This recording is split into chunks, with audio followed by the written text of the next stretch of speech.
आऊज़ुबिल्लाहिमिनश्शैतानिर्रजीम बिस्मिल्लाहिर्रहमानिर्रहीम। अस्सलामु अलैकुम वरहमतुल्लाहि वबरकातुहू।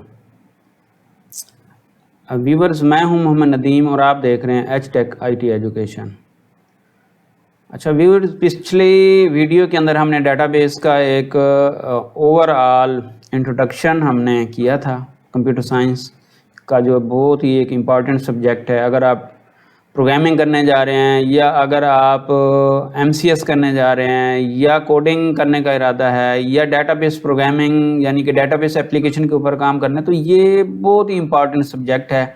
और इसकी अंदर जितनी टर्मिनोलॉजी यूज़ हुई है, आप आगे जब आप DBMS के ऊपर यानी कि डेटाबेसेस की क्रिएशन, डेटाबेस के ऊपर आप जब कोई एक्शंस परफॉर्म करेंगे, उनसे कोई डाटा निकालेंगे, डाटा स्टोर करेंगे, तो वहाँ पे ये सारी जो टर्मिनोलॉजी है ये यूज़ होगी।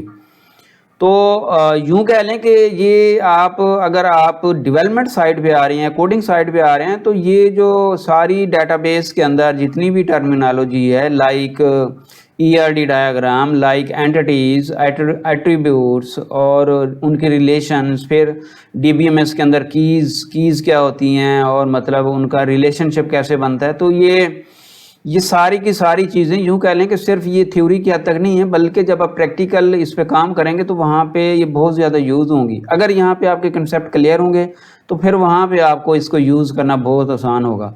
तो अब डेटाबेस जो था, पिछले हमने लेक्चर में एक इंट्रोडक्शन और उसकी डेफिनीशन, और उसमें हमने ये देखा कि लॉजिकल मॉडल क्या होता है और उसका फिजिकल मॉडल क्या होता है, फिर उसकी इम्प्लीमेंटेशन कैसे होती है। एक ओवरऑल यूँ कह लें कि मैंने इंट्रोडक्शन दिया था। आज उसी इंट्रोडक्शन को थोड़ा सा आगे बढ़ाते हुए मज़ीद मैं डिटेल में आपको आगे बताऊंगा। तो चलिए, मतलब आज हम देखते हैं कि हम कौन से टॉपिक्स के ऊपर आज डिस्कशन करने जा रहे हैं। तो जी, आज हमारी वीडियो के अंदर हम जो डिस्कस करेंगे या हम जो सीखेंगे वो है जी, what is ERD, what is यानी कि what is entity relationship diagram. दूसरे नंबर पे हम देखेंगे कि एंटिटी से क्या मुराद है, एट्रीब्यूट से क्या मुराद है और रिलेशनशिप से क्या मुराद है। तीसरे नंबर पे हमारा जो टॉपिक होगा वो है व्हाट आर द कीज़। तो ये हमारा आज का जो वीडियो है उसके अंदर हम इन चीज़ों को कवर करेंगे। तो चलिए, सबसे पहले नंबर पे जो टॉपिक है उस टॉपिक की तरफ चलते हैं और वो है एंटिटी रिलेशनशिप डायग्राम। अच्छा, एंटिटी रिलेशनशिप डायग्राम के अंदर हमने लास्ट टाइम देखा था कि जब हम अपनी डाटा फ्लो डायग्राम बना लेते हैं, तो डाटा फ्लो डायग्राम बनाने के बाद हमें जो है वो जो डाटा फ्लो डायग्राम के ऊपर जो मतलब चीज़ें होती हैं उनको हम फिर, वो भी एक ग्राफिकल रिप्रेजेंटेशन होती है, और फिर उसको हम कन्वर्ट करते हैं आगे एक प्रॉपर एंटिटी रिलेशनशिप डायग्राम में। और इसके अंदर क्या होता है जी, इसमें एक एंटिटी होती है। एंटिटी, अब देखते हैं कि एंटिटी क्या है। एंटिटी बेसिकली आपके पास एक रियल वर्ल्ड ऑब्जेक्ट है। ठीक है जी, एंटिटी आपके पास एक रियल वर्ल्ड ऑब्जेक्ट है, यानी कि अगर आप कोई एग्जांपल लें तो एग्जांपल के अंदर जी आपके पास जो ऑप्शन है, वो एग्जांपल के अंदर आप ये देखें कि आपके पास स्टूडेंट एक एंटिटी है, टीचर एक एंटिटी है, इसी तरह क्लास आपके पास एक एंटिटी है। ये क्या है जी, ये बेसिकली रियल वर्ल्ड ऑब्जेक्ट्स हैं। अच्छा, अब इसी तरह और भी कोई हो सकती है, आपकी कोई व्हीकल हो सकती है, आपकी जनाब मतलब कोई एनिमल हो सकता है, और कुछ भी मतलब कोई ऐसी एंटिटी, रियल वर्ल्ड कोई ऐसा ऑब्जेक्ट, ठीक है, जो एग्जिस्ट करता है, उसको हम एंटिटी बोलते हैं। ठीक है जी। अब दूसरे नंबर पे हम ये कहते हैं जी कि all entities have some attributes. इनकी जी कुछ एट्रीब्यूट्स होंगी या जिनको हम प्रॉपर्टीज़ या करैक्टरिस्टिक, यानी कि हर एंटिटी की अपनी कुछ करैक्टरिस्टिक हैं। जैसे स्टूडेंट है तो उसका ID होगा, रोल नंबर होगा, उसका नेम होगा, एड्रेस होगा, उसकी डेट ऑफ बर्थ होगी। तो ये सारी की सारी जो हैं ये क्या हैं, उसकी एट्रीब्यूट्स हैं, ये उसके करैक्टरिस्टिक्स हैं। और रियल वर्ल्ड में भी देखें तो ये उसकी करैक्टरिस्टिक ही हैं जी। ठीक है जी। और उससे क्या होता है कि वो हमें उनकी आइडेंटिटी देती हैं, यानी कि ये सारी चीज़ें मिल के, एट्रीब्यूट्स और प्रॉपर्टीज़ मिल के हमें एक आइडेंटिटी देंगी। किसकी देंगी जी? उस ऑब्जेक्ट की देंगी। तो ये जी है बेसिकली एंटिटी।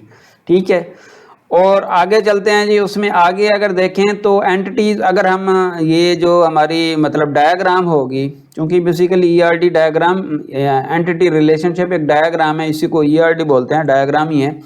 तो उसको रेक्टेंगल्स के थ्रू हम रिप्रेजेंट करेंगे, जो हमारी ईआरडी डायग्राम होगी। और ये देखें, जिस तरह फ़र्ज़ किया मैंने ऊपर एग्जांपल दी स्टूडेंट, टीचर और क्लास का, तो ये देखें, ये इसकी जो एक्चुअल रिप्रेजेंटेशन है वो इस तरह होगी, टीचर की, इसी तरह क्लास की। अच्छा, अब एट्रीब्यूट्स के ऊपर थोड़ी सी रोशनी डाल लेते हैं। Entities are represented by means of their properties, यानी कि कोई भी एंटिटी होगी, जिस तरह स्टूडेंट है, तो ये अपनी किसी एक एट्रीब्यूट से आइडेंटिफाई होगी। जिस तरह इसकी एक आइडेंटिटी ये है जी कि उसका एक आईडी होगा। कोई भी स्टूडेंट होगा अगर यूनिवर्सिटी के अंदर या किसी भी इंस्टीट्यूट के अंदर वो मतलब उसका एडमिशन हुआ है, तो ज़ाहिर है उसको जब हम आइडेंटिफाई करेंगे तो स्टूडेंट एक आईडी होगा। रजिस्ट्रेशन आईडी भी हो सकता है, जो आम तौर पे हमारे जितने भी मतलब बोर्ड्स होते हैं, तो वहाँ पे स्टूडेंट्स जब वो मैट्रिक का एग्ज़ाम देने जाते हैं तो उससे पहले उनको एक रजिस्ट्रेशन आईडी अलॉट किया जाता है, जो कि यूनिक होता है। तो ये बेसिकली उसकी आइडेंटिफिकेशन के लिए होता है, ताकि हम यूनिकली आइडेंटिफाई कर सकें कि स्टूडेंट को क्या आईडी अलॉट किया गया है। ठीक है जी। और दूसरे नंबर पे ऑल एट्रीब्यूट्स हैव वैल्यूज़, ये मतलब आम तौर पे ये होगा कि जितनी भी एट्रीब्यूट्स होंगी उनकी कोई वैल्यूज़ होती हैं, यानी को उनको आईडी है, फ़र्ज़ का आईडी आपका 1001 है जी, तो ये उसकी एक वैल्यू बन जाएगी, तो इसको उसकी वैल्यू कहेंगे। अब मतलब जो एट्रीब्यूट्स के एग्जांपल ऑलरेडी ऊपर दे चुके हैं, name, father name, date of birth जी। आगे चलते हैं जी। Attributes are represented by means of ellipse. वो कैसे, वो ये देखें कि जब हम ईआरडी डायग्राम लिख रहे होंगे तो जो हमारी एंटिटी होगी वो उसको रेक्टेंगल में, और ये वाला जो है आपका ये इलिप्स के अंदर आप इसको शो करेंगे। ठीक है। और उसके बाद एंड पे जो है ईआरडी के डायग्राम का बड़ा इंपॉर्टेंट एक जो मतलब उसके अंदर एक आइटम है, वो है relationship. The association among entities is called relationship, यानी कि एंटिटीज़ के दरमियान, ये एक एंटिटी है दूसरी है, इनके दरमियान में हम अगर रिलेशनशिप देखना चाहें या एसोसिएशन देखना चाहें तो वो कैसे देखेंगे, वो रिलेशनशिप। और रिलेशनशिप आपका कैसे होता है जी, वो आपका जो है डायमंड मतलब डायमंड शेप्ड बॉक्स में होता है, और वो इस तरह से लिखा जाता है। अब ये तीन आइटम आपके पास आ गए, जिस तरह teacher is teaching the student, तो ये यूँ कह लें कि आपके पास जो रिलेशनशिप है वो टीच का है, स्टूडेंट और टीचर का जो आपस में रिलेशनशिप है वो टीच का है। और अब हम इससे अगले टॉपिक में इनको थोड़ा डिटेल में इनके रिलेशनशिप बना के देखते हैं। अच्छा, ये देखें कि जो आपके रिलेशनशिप्स हो सकते हैं उसमें सबसे पहले नंबर पे है जी 1-to-1 रिलेशनशिप। ठीक है जी। ये एक आपके पास ये क्या है, ये आपके पास एक एंटिटी है स्टूडेंट, ये क्या है जी आपके पास एक रिलेशनशिप, ये एक और एंटिटी है। अब ये देखें, स्टूडेंट और बुक का हमने एक रिलेशनशिप यहाँ पे शो किया है, जो कि 1-to-1 है। ये एक टाइप है 1-to-1। ये पहले तो ये देख लें कि ये टाइप्स होती हैं, 1-to-1 हो सकता है, 1-to-many हो सकता है, many-to-1 हो सकता है, और many-to-many हो सकता है। अब पहले नंबर पे हम देख रहे हैं 1-to-1 क्या होता है जी, कि अगर लाइब्रेरी के अंदर एक बुक इशू होगी तो वो किसी एक स्टूडेंट को ही होगी ज़ाहिर है, और स्टूडेंट को कोई एक बुक अगर इशू होगी तो ये 1-1। और यूँ कह लें कि ये जो आपका पास रिलेशन इशू है, तो एक बुक एक स्टूडेंट को साइन हो सकती है और एक स्टूडेंट एक ही बुक इशू करवा सकता है। ठीक है जी। ये यूँ कह लें कि अगर ये उस कंडीशन में फुलफिल होते हैं तो ये रिलेशनशिप 1-1 होगा, लेकिन वो डिपेंड करेगा हमने ये रिलेशनशिप यूँ कह लेंगे जो एस्टेब्लिश किया है वो 1-to-1 का किया। अच्छा, 1-to-many का रिलेशनशिप कैसे होगा, ये देखें कि एक टीचर एंटिटी है और इसकी एसोसिएशन है स्टूडेंट्स के साथ। टीचर का काम है टीच करना, तो एट ए टाइम एक टीचर मैनी स्टूडेंट्स को पढ़ाएगा, यानी कि एक क्लास के अंदर अगर टीचर पढ़ा रहा है, टीचिंग कर रहा है, तो क्या होगा, वो एक टीचर, ये देखें, एक टीचर मैनी स्टूडेंट्स को पढ़ा रहा होगा, तो इसलिए ये एम जो है मैनी को शो कर रहा है, 1 जो है ज़रा 1 को शो कर रहा है। तो ये जो रिलेशनशिप है 1-to-many होगा। अच्छा, उसके बाद अगला जो टॉपिक है जी ये हो गया और many-to-1। अब अगर स्टूडेंट्स का एसोसिएशन देखी जाए कि टीचर के साथ क्या एसोसिएशन है, तो multiple students can be teached by the teacher at a time. तो इसका मतलब एक टीचर मल्टीपल टाइम में स्टूडेंट्स को टीच कर सकता है। तो ये स्टूडेंट्स की अगर एसोसिएशन टीचर के साथ देखी जाए तो ये मैनी टू वन होगी। और एंड पे है जी मैनी टू मैनी। और जो टीचर्स होते हैं वो मल्टीपल स्टूडेंट्स को पढ़ा सकते हैं, और जो मल्टीपल स्टूडेंट्स होते हैं मल्टीपल टीचर से पढ़ सकते हैं। तो ये जो रिलेशनशिप है आपका मैनी टू मैनी का है। ठीक है जी। अच्छा जी, अब हम देखते हैं कि DBMS के अंदर कीज़ क्या होती हैं। देखें पीछे ERD के अंदर जो हमने वो देखा है कि उसमें एट्रीब्यूट्स होती हैं, उसमें रिलेशंस होते हैं, उसमें एंटिटीज़ होती हैं।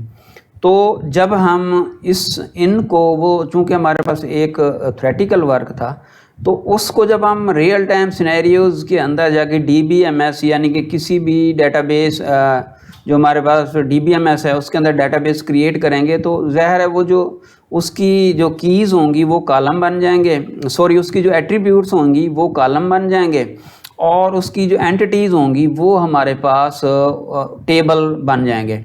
इसका मतलब ये हुआ कि वहाँ से हमें वो जो पेपर वर्क है वहाँ से हम वो टेबल निकाल लेंगे कि इतने इसके टेबल निकलेंगे, वो टेबल बना लेंगे। फिर टेबल के अंदर कॉलम्स कौन कौन से होने हैं, वो जो उसकी एट्रीब्यूट्स या करैक्टरिस्टिक्स को जिनका हमने नाम दिया वो होंगी।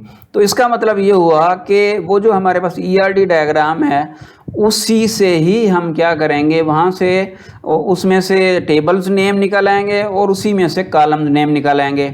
अब एक और चीज़ है कि उनके दरमियान जो रिलेशंस होंगे ना, तो relations DBMS real time scenarios के अंदर DBM डेटाबेस के अंदर रिलेशंस इंप्लीमेंट करने के लिए हमें कीज़ की ज़रूरत होती है।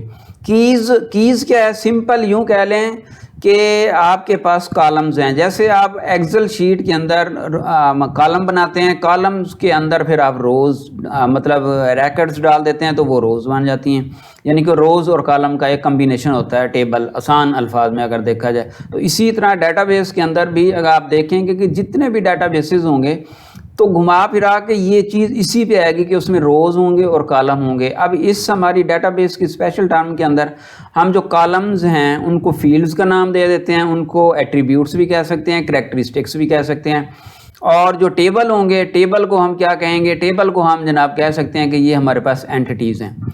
तो चलिए अब देखते हैं कि व्हाट इज़ की। बेसिकली की इज़ एन एट्रीब्यूट, जैसे अभी मैंने आपको बताया, और collection of attributes that uniquely identifies an entity among it's records.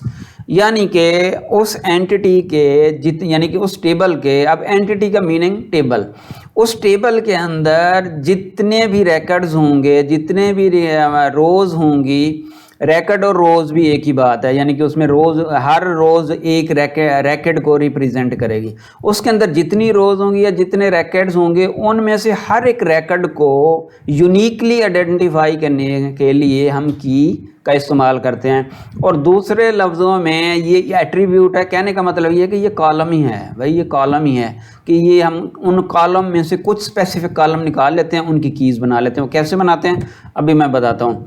अब पहले एक और चीज़ देख लें कि वाई वो यूज़ कीज़।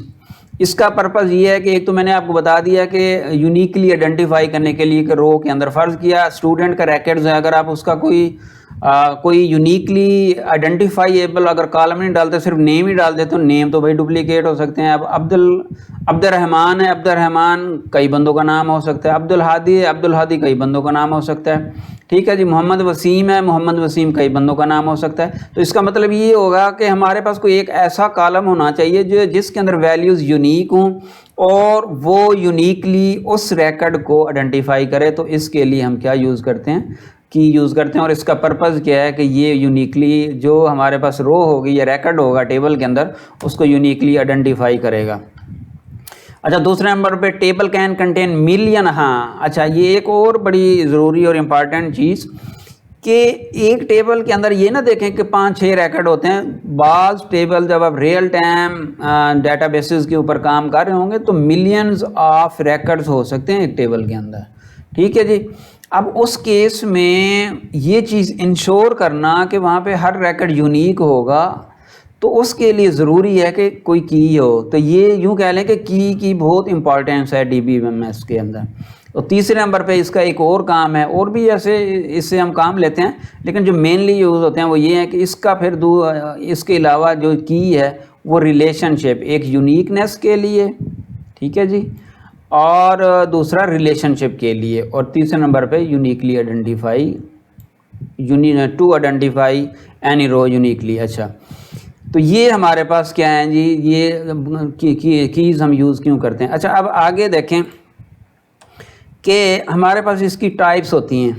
अब ऊपर जो हमने ये व्हाट इज़ की, अब देखें अगर ये एग्जांपल लूँ मैं, नीचे जो मैंने अभी आपको ये शो की है, जिस तरह ये आपके पास एक स्टूडेंट आईडी है, तो बेसिकली ये एक की बन सकती है, रोल नंबर भी एक की बन सकता है, ठीक है। नेम को की हम नहीं बना सकते, और उसकी रीज़न ये है कि इसमें चूँकि नाम डुप्लीकेट हो सकते हैं, डेट ऑफ बर्थ भी डुप्लीकेट हो सकती है। तो हमारे पास ये दो आइडेंटिफाई कॉलम हो गए कि ये जिनको हम, ये बेसिकली हैं कॉलम ही, कीज़, इन कॉलम्स के अंदर से ही हमने सिलेक्ट करना है कि किसको की बनाना है यूनिकली आइडेंटिफाई करने के लिए किसी एक रिकॉर्ड को, यानी कि ये एक रिकॉर्ड है पूरा ना, ये पूरा एक रिकॉर्ड, ये एक रो को शो कर रहा है। अब ये पूरी रो को हमने यूनिकली, यानी कि जब भी हमें ज़रूरत हो किसी एक रिकॉर्ड को फेच करने के लिए, तो हमारे पास कोई एक वैल्यू होनी चाहिए। जिस तरह फ़र्ज़ किया ये 1001, ये यूनिक होना चाहिए, पूरे रिकॉर्ड्स जितने भी होंगे उनमें से ये वाला जो इस कॉलम के अंदर ये वैल्यू है ये डुप्लीकेट नहीं हो सकती, ये की का पर्पज़ है। अच्छा, अब इसमें जो है ना मुख्तलिफ टाइप्स हैं। वैसे आम तौर पे जो रियल टाइम सिनेरियोज़ के अंदर आपने कीप इन माइंड, ये you should keep in mind कि ये हम एक तो प्राइमरी की यूज़ करते हैं, दूसरा ये फॉरेन की लाजमी आम तौर पे यूज़ होती है, ठीक है जी, और ये कंपोजिट की भी ज़रूरत पड़ सकती है। इसके अलावा बाकी ये कंसेप्ट हैं, क्योंकि ये जो प्राइमरी की है इसका कुछ रिलेशन होता है सुपर की के साथ, और ये कैंडिडेट की, अल्टरनेट की, फॉरेन की, ये थोड़ा ना ये कंसेप्ट को क्लियर करने के लिए इन्होंने फिर आगे डिफरेंट टाइप्स दी हुई हैं। लेकिन डाटा बेसिस के अंदर आमतौर पे हम ये प्राइमरी की और फॉरेन की लाजमी यूज़ करेंगे, इसलिए अगर डाटा बेसिस के अंदर काम करें तो ये बहुत ज़रूरी हैं। अच्छा जी, अब ये देख लें कि ये चीज़ें होती हैं, तो ये इस तरह मतलब सुपर की। अब हम अगला जो टॉपिक है सुपर की, प्राइमरी की, कंपोजिट की, कैंडिडेट की, अल्टरनेट की, फॉरेन की, इनको डिस्कस करते हैं। पहले नंबर पे देखें super key, single or group of multiple keys which identify rows. Table के अंदर या आपकी जो एंटिटी है उसके अंदर जो रिकॉर्ड्स होंगे, जो रोज होंगे, उनको यूनिकली आइडेंटिफाई करने के लिए कोई एक सिंगल की भी हो सकती है और ग्रुप ऑफ की भी हो सकता है। जैसे अब ये देखें नीचे एक टेबल है, स्टूडेंट का टेबल है। इस स्टूडेंट के टेबल में देखें ये हमारे पास दो बड़ी इंपॉर्टेंट कीज़ हैं। कीज़ बेसिकली क्या है, कॉलम्स हैं, दो कॉलम्स हैं। अभी आप समझने के लिए ये कह सकते हैं कि कीज़ और कॉलम एक ही चीज़ होते हैं, ठीक है जी। अब ये दो कॉलम्स हैं, ठीक है, उन कॉलम से ही हम कीज़ बेसिकली निकालते हैं। तो कॉलम ये स्टूडेंट आईडी है और रोल नंबर है, ये दोनों को इनमें से कोई एक की ले लें, स्टूडेंट आईडी ले लें, तो उस आईडी के बेस पे, चूँकि रिपीट नहीं हो सकता, ये यूनिक है। इसी तरह रोल नंबर भी एक क्लास का रिपीट नहीं हो सकता, एक क्लास के अंदर रोल नंबर यूनिक होगा। तो ये दोनों हमारे पास क्या हैं, सुपर कीज़ हैं।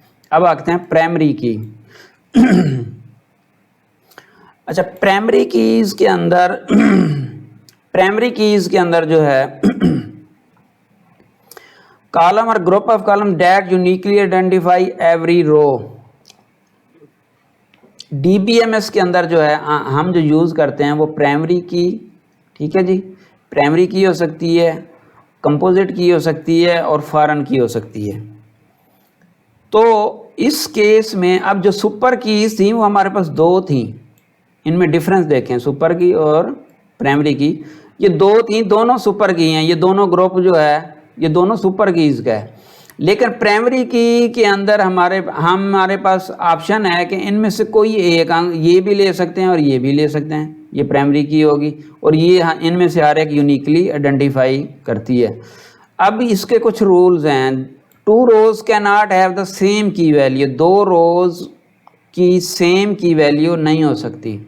Every row should have a primary key value, हर जो रो है उसकी एक वैल्यू होनी चाहिए। देखें इसमें एक वैल्यू होती है 0 और एक और वर्ड होता है वो होता है नल, या जिसको अनडिफाइंड भी कहते हैं, अब ये नल जो है ना, ये इसका मतलब है अनआइडेंटिफाइड, अनडिफाइंड। तो ये ज़ीरो और नल बिल्कुल दो डिफरेंट वैल्यूज़ हैं, ठीक है जी। ये भी वैल्यू, ये भी वैल्यू, लेकिन इसका मीनिंग ये है कि ये कुछ ना कुछ समथिंग वैल्यू है, और इसका मतलब ये है कि ये अनडिफाइंड है। तो ये डिफरेंस, ये भी आपका जो पूरे डाटाबेस के अंदर ये चीज़ चलेगी, तो इस ज़ीरो को और नल को समझना ज़रूरी है। नल बेसिकली अनडिफाइंड है और ज़ीरो एक वैल्यू है, ठीक है जी। प्राइमरी की फील्ड और प्राइमरी की जो वैल्यू है ज़ीरो भी हो सकती है, आप इसको ज़ीरो से स्टार्ट कर लें, ये वैल्यू है, लेकिन आमतौर पे ऐसे नहीं किया जा सकता, किया जाता है, बल्कि आमतौर पे 1 और 2 से स्टार्ट किया जाता है।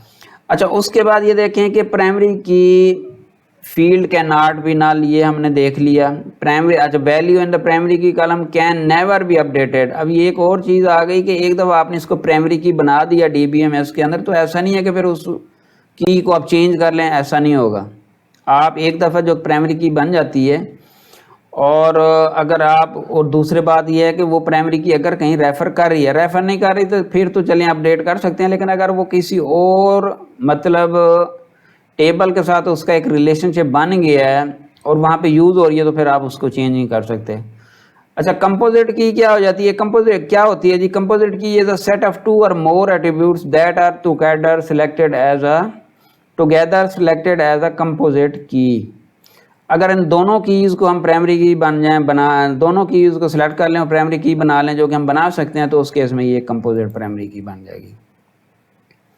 उससे आगे जी कीज़ हैं कुछ, कैंडिडेट की है, अल्टरनेट की है। इनको पहले हम इस डायग्राम से समझते हैं कि ये देखें कि हमारे पास candidate key as a set of that uniquely, वो भी एक uniquely identify tuples mean rows को, रोज़ जो हैं उनको यूनिकली आइडेंटिफाई करती है। तो इस केस में स्टूडेंट भी यूनिकली आइडेंटिफाई कर रहा है, रोल नंबर भी और ईमेल भी। आप ईमेल भी देखें कि ये भी हमेशा यूनिक होता है, ईमेल डुप्लीकेट नहीं हो सकता, ठीक है। तो इसका मतलब ये हुआ कि ये तीनों के तीनों हमारे पास कैंडिडेट की हैं। अब अल्टरनेट की क्या है? अल्टरनेट की जी ये है कि इनमें से अगर एक को प्राइमरी की सिलेक्ट कर लेंगे तो बाकी जो आपके पास होंगे वो अल्टरनेट की होंगी। क्यों? उसकी रीज़न ये है कि हम इसको भी प्राइमरी की बना सकते थे, इसको भी बना सकते थे और इसको भी बना सकते थे, लेकिन हमने चूंकि स्टूडेंट आईडी बना ली है तो ये स्टूडेंट आईडी प्राइमरी की बन गई। अब बाकी जो दो कीज़ बची हैं वो अल्टरनेट कीज़, तो ये चीज़ आपके इसके अंदर आती है।